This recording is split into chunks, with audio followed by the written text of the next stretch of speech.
Bueno, ahora vamos a escuchar a Felipe, él es miembro de Cómo Vivir por Fe. Cómo Vivir por Fe es una pequeña comunidad cristiana que forma parte de un movimiento internacional de comunidades cristianas que se llama Jesús Cristianos, que comenzó en Australia en los años 80. Es un grupo integrado por personas que quieren vivir y difundir las enseñanzas de Jesús a tiempo completo, tarea a la cual Felipe se ha dedicado por 25 años. Bueno, ellos fueron invitados a contar su caso porque es un claro ejemplo de cómo se ha estigmatizado y tratado de criminalizar su fe y sus prácticas en la Argentina. Así que, bueno, con ustedes, Felipe.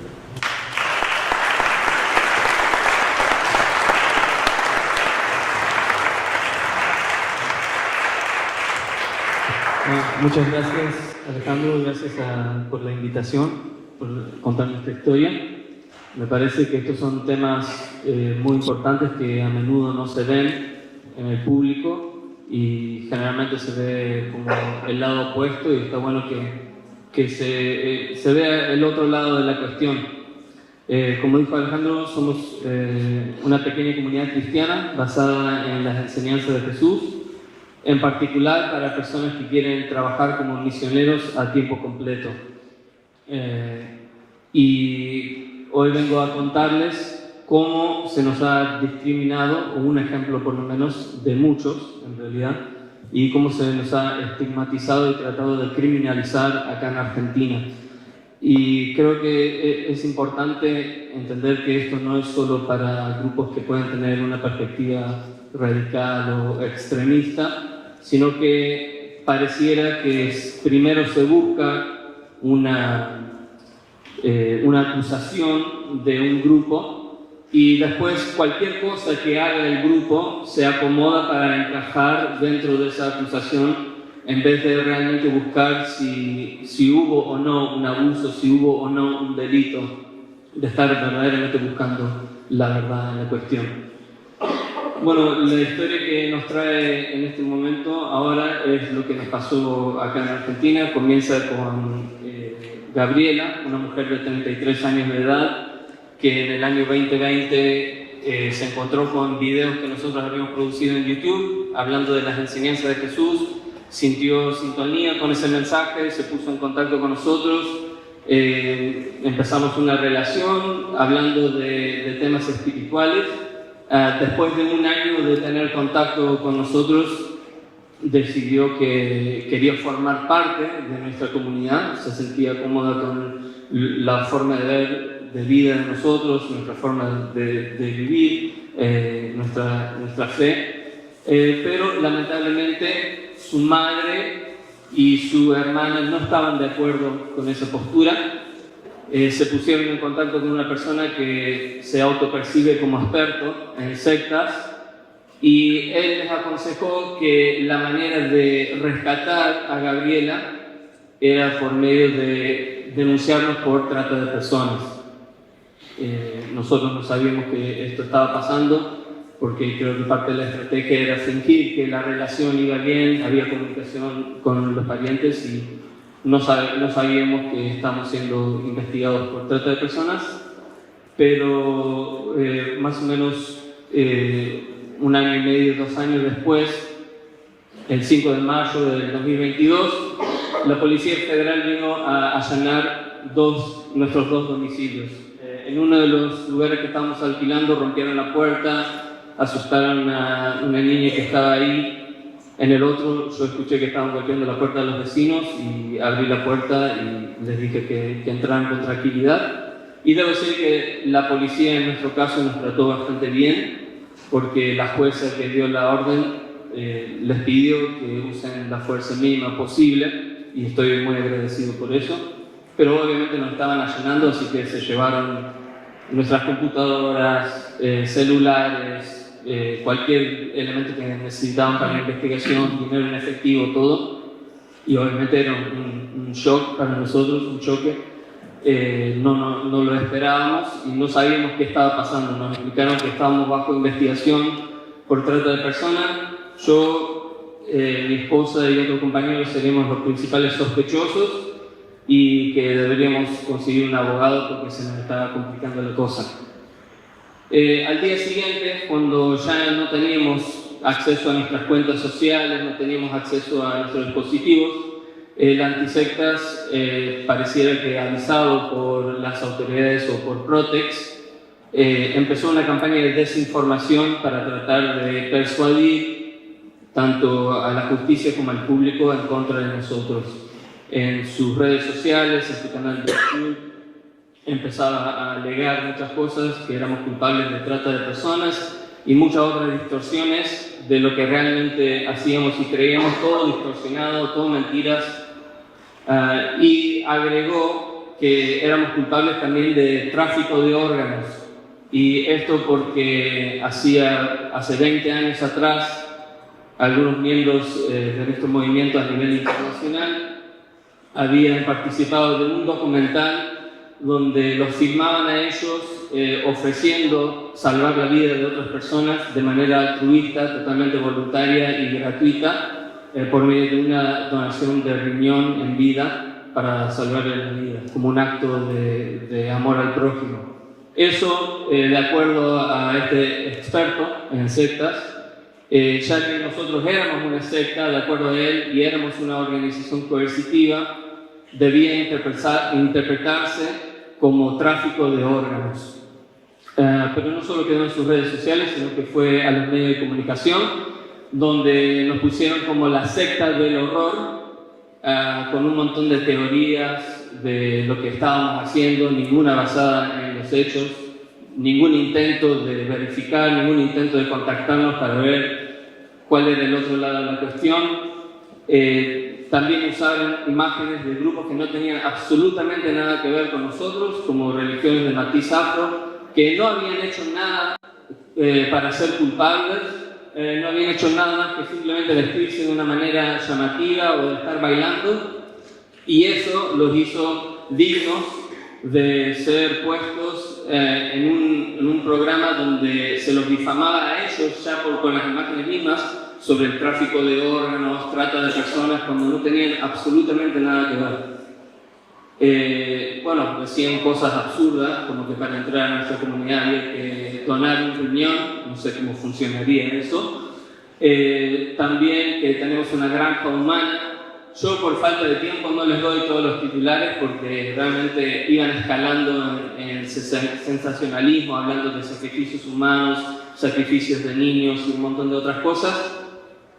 También teorizaban sobre todo el dinero que supuestamente estábamos ganando con este tráfico de órganos que en Antisectas se imaginaba, y de todos los políticos y las personas en el poder que estábamos corrompiendo, supuestamente, a raíz de este imaginario tráfico de órganos. Y repito, no hubo absolutamente ninguna evidencia, ningún testigo que haya dicho yo vi algo, yo escuché algo, ninguna causa judicial que haya dicho estas personas estuvieron involucrados en algo. No, simplemente la opinión y el prejuicio de una persona que considera que todos son una secta y que incluso tocar música en una iglesia y que no te paguen es trata de personas.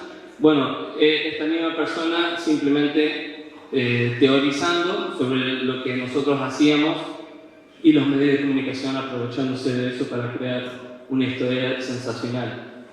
No sé si se pueden imaginar el impacto psicológico y emocional que esto tuvo sobre nosotros, que tuvo sobre Gabriela, de sus parientes participar de esto, de nunca preguntarle a ella si era verdad lo que estaba pasando. Y todavía teníamos que lidiar con el tema legal, que eran los argumentos de Protex, una situación totalmente nueva para nosotros. No sabíamos ni lo que era trata de personas, ni de qué se nos estaba acusando. Pero ellos, por supuesto, querían culparnos de trata de personas y tenían que encontrar la manera de que encajemos en este concepto de captación, traslado y acogida de una víctima con fines de explotación. Así que, como no podían encontrar algo que realmente habíamos hecho, forzaban cualquier cosa para entrar en eso. Lo primero que hicieron, que también lo hizo este antiseque y creo que es un punto muy importante, es que nos desligaron de nuestras verdaderas creencias y prácticas. Nosotros somos, como dije, una comunidad cristiana basada en las enseñanzas de Jesús.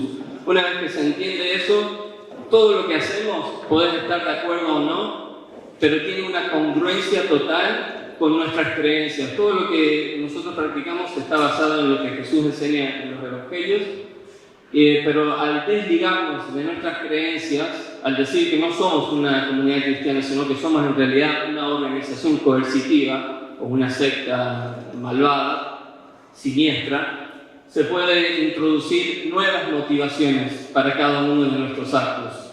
Entonces, si nosotros creemos que hay algún beneficio espiritual, despojarnos del materialismo, eso no, en realidad es un engaño para captar a víctimas. Si nosotros creemos que debemos trabajar motivados por el amor y no por ganancia material, eso también es explotación laboral. Tiene como cada cosa se vuelve a interpretar quitándonos nuestras verdaderas motivaciones. Para la captación era el mero hecho de que teníamos redes sociales, que publicábamos videos y que Gabriela había estado de acuerdo con el mensaje que publicamos. Eso era la captación. El traslado fue que cuando Gabriela decidió venir a vivir con nosotros, un par de nosotros la ayudamos a cargar sus cosas en el flete. Si bien ella no viajó en el flete, y cuando primero vino a nuestra comunidad la acompañó su madre y su hermana en el remis, que deberían ser ellas las mismas denunciantes que la trasladaron a la supuesta víctima, pero nada de eso es importante, porque lo importante es que Protex tenía una misión que cumplir, y eso era asegurarse que de alguna forma encajemos en estas definiciones. Así que ayudar a alguien con un flete era suficiente.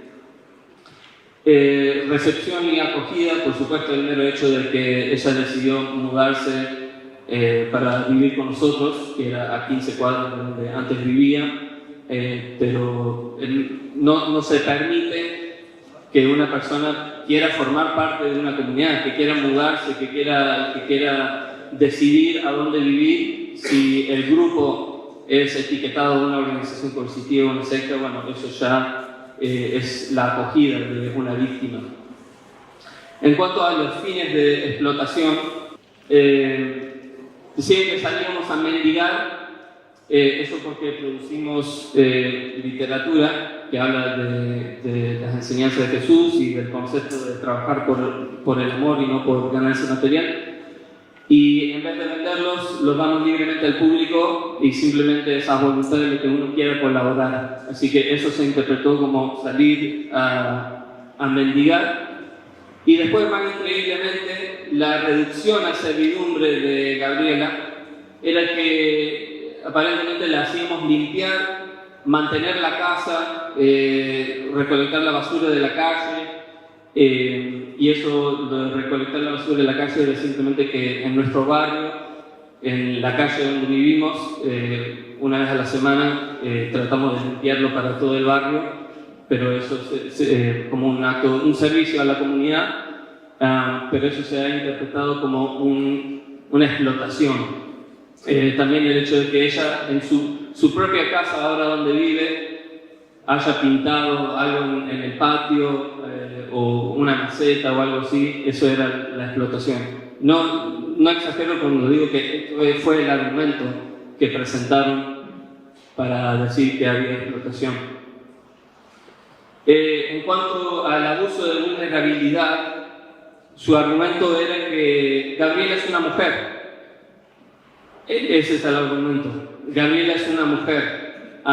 Y como nosotros somos religiosos, ella se está metiendo en una estructura religiosa que tradicionalmente está caracterizada por sus creencias machistas y estereotipadas de la mujer. Ni siquiera lo que nosotros creemos, como nosotros vemos a los hombres y las mujeres en nuestra comunidad, que no discriminamos, incluso las mujeres pueden ser líderes en nuestra comunidad, pero eso no importa. El hecho de que somos religiosos y que la religión en sí ha tenido estas actitudes ya significaba que había un abuso de vulnerabilidad de Gabriela por el mero hecho de ser mujer.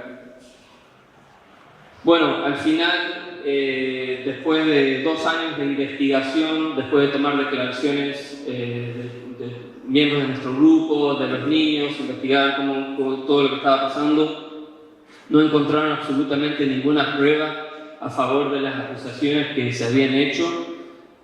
Sí encontraron un montón de pruebas a favor de nuestra inocencia y decidieron archivar el caso.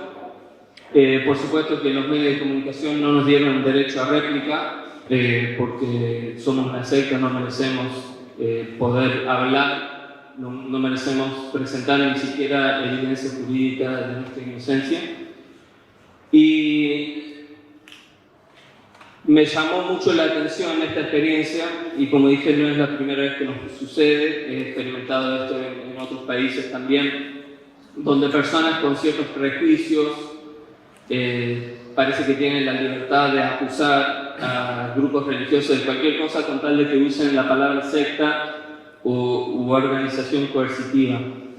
Ahora se está diciendo que deberían usar la frase organización coercitiva en vez de secta, porque secta es peyorativo, pero no sé cuál es peor en realidad, porque organización coercitiva ya supone que estás cometiendo un delito, que ya estás coercionando, o sea que es lo mismo o peor. Y lo que realmente se necesita es, en vez de etiquetar a grupos, es ver la evidencia y basarnos en la verdad, no en un prejuicio. Obviamente los medios de comunicación, especialmente medios de comunicación sensacionalistas, tienen un interés en historias exageradas, así que a ellos no les interesa la verdad ni tampoco el daño que hacen a grupos vulnerables. Pero lo que más me llama la atención es la participación de las autoridades como Protex y Dovic, que creo que es lo que más nos debería inquietar, porque ahora es como que se legitimiza todo ese prejuicio y esa discriminación. En este caso, este antisectas en particular ha dicho públicamente que ya por varios años ha estado trabajando con Protex, capacitándolos en la forma de pensar de él, de los antisectas, y también ha dicho públicamente que hay por lo menos una psicóloga que trabaja para Dovic, que es amiga de él y que también colabora con él en los casos que él cuando acusa a grupos. Creo que es digno de las personas que tienen la posibilidad de mirar más de cerca qué es lo que está pasando ahí, para asegurarnos que estas entidades como Protex y Dovic, que deberían estar para ayudar a resolver verdaderos casos de trata, no se estén usando como una herramienta para persecución ideológica. Así que bueno, eso es un caso en particular que les daba de cómo fuimos discriminados, estigmatizados, y obviamente hay mucho más que podría contar. A nivel internacional, nuestro grupo está siendo atacado cada vez más y hay acusaciones cada vez más graves, incluso que de tráfico de órganos, siempre sin evidencia, pero pasa que los acusadores usan lo que los medios de comunicación han publicado en el pasado. Entonces, imagínate cualquier pariente de cualquier persona que se quiera acercar a nuestra comunidad, cómo vivir por fe, y piensa, voy a averiguar qué es cómo vivir por fe. Entonces googlea cómo vivir por fe y sale secta del horror, tráfico de órganos. ¿Qué tipo de reacción va a tener esa persona? Va a generar una profecía autocumplida donde por su miedo, por su terror, va a también acusar y va a volver todo este ciclo. Entonces creo que es importante que las personas tengan conciencia del daño que puede hacer los prejuicios y la falsa información. Para finalizar, tenemos un canal que se llama Corona de Espinas, donde estamos publicando videos para profundizar lo que nos pasó, la historia de Gabriela, como otros temas, y que me gustaría, si llego a tener el tiempo, Dios mediante, de poder publicar otro material que hable de estos temas, como de las tácticas de los antisectas y de cómo se está usando la ley de trata para perseguir a grupos religiosos. Muchas gracias por escuchar.